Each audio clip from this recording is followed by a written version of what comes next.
What is it that you could bring to the DA's office that would make them appreciate what music piracy investigations can do for their regular criminal caseload? Well, I think number one, it has to be stressed that this crime, this type of crime, affects quality of life in the DA's jurisdictions, the cities in which they work and live.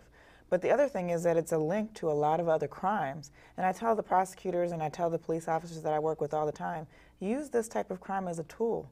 This might lead you to a drug investigation. It might allow you to have probable cause for a drug house. You couldn't get in before. Well, now you can get in by purchasing or doing undercover purchases of CDs.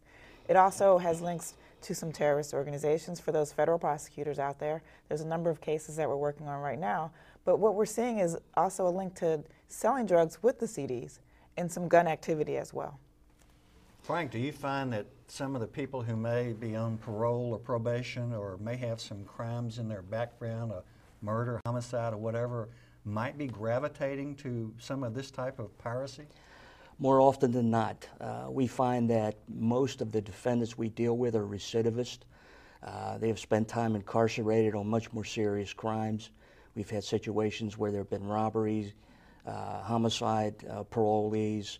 As Deborah stated, there are some sayings in certain parts of the jurisdiction when you buy a CD, would you like it with or without?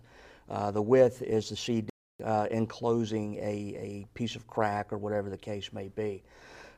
We continually, in working with law enforcement, find that these locations have everything from handguns to large quantities of narcotics, cocaine, marijuana, to counterfeit money. So it really goes the gamut on what can be found during one of these investigations.